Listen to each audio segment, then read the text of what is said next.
Hello and welcome to another edition of Cranky Gun Reviews. I have kind of a special treat out here today. This is a Smith and Wesson Model 39, which I believe, if I know my history correctly, this was the first semi-automatic 9mm ever made in the United States, and it was the first semi-automatic 9mm that Smith and Wesson ever made. This is a aluminum frame on the bottom and a steel slide and barrel. This is a pretty early production model. It has a 4-digit serial number and it is a 39 no dash. Some of the other things that kind of give it the old look: it has a hole in the hammer, it has a full-length extractor on the barrel, and I'm learning a lot of stuff about these. I guess there's some things about the notch for the slide stop that's different about mine than others. It has some aftermarket Target sights on there, which are actually really nice. They're MMC brand, factory front sight, and this was just a sweetheart of a pistol. This was almost adopted by the U.S. military after the 1911.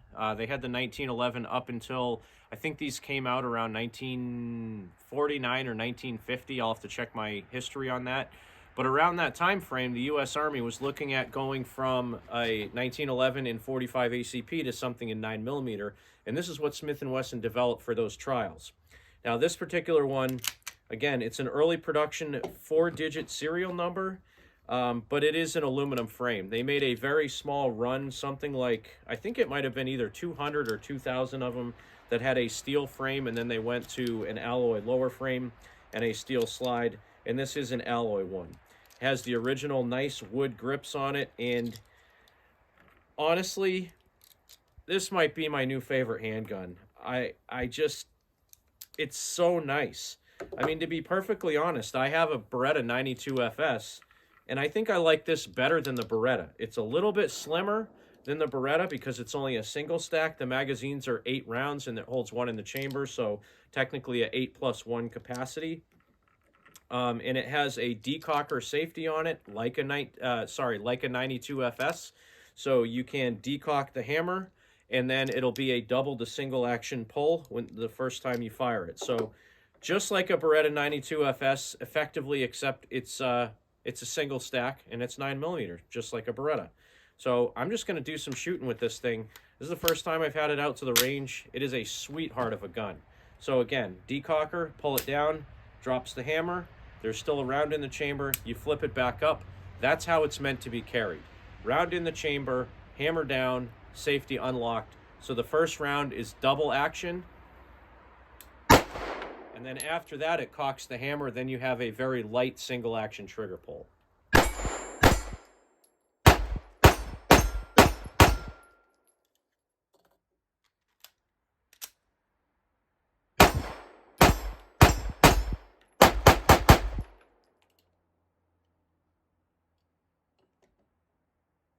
I did not get the box or the paperwork or anything like that with it. When I purchased it, it came in this really ugly vinyl handgun case that has faux fur inside of it.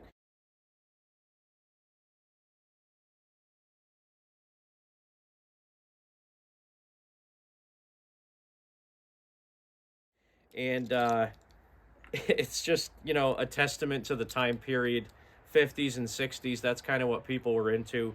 I had gotten an old Marlin single-shot rifle years ago that had a Ted Williams case from, again, the 1950s or 60s from Sears. That was the same kind of thing. It was vinyl on the outside and it had faux fur on the inside. And, I guess it protected the finish on the gun. This one was carried a little bit. I can tell it has some wear on the front of the muzzle here and there. But overall, it's in really, really good shape. And I'll put some still photos in my benchtop review as well.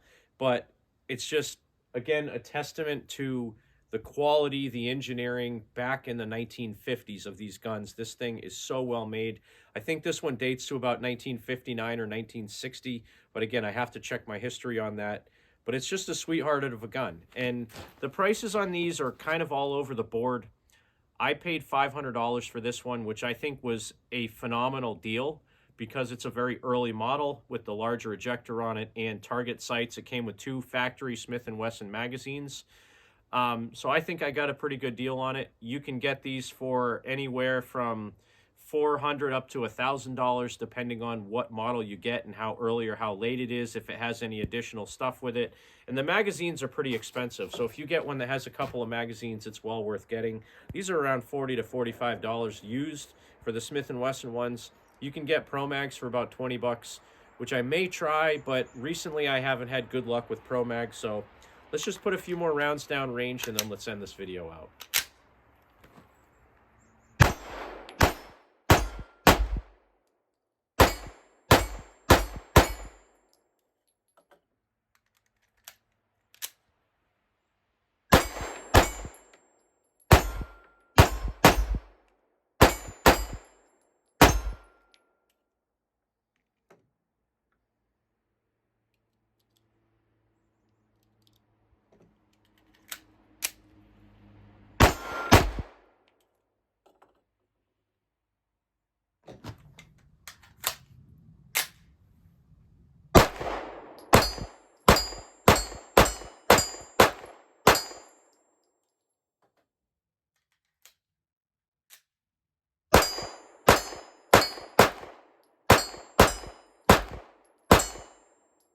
So that's going to do it today for this edition of Cranky Gun Reviews and this edition of handguns with my Smith & Wesson Model 39.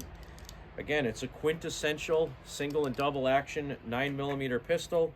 It was the first 9mm semi-auto that Smith & Wesson ever made, and I believe, if my history is correct, it was the first semi-auto 9mm ever made in the United States. So this right here is a little piece of history. And I do have a couple other Smith & Wesson double action, single action semi-autos that are a little bit newer than this. I have a 469, I think I have a 6906, and I have a 4046, all of which are great shooters as well. But this one being a single stack, because my hands aren't very big, this thing fits my hands like perfectly. So this might be my new favorite gun. I really enjoy shooting this thing.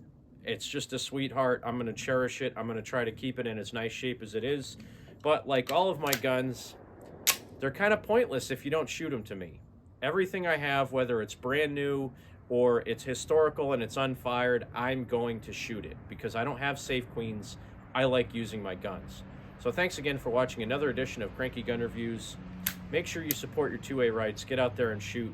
And you remember, if someone asks you to give up some of your freedom for the greater good, remind them that freedom is always the greater good.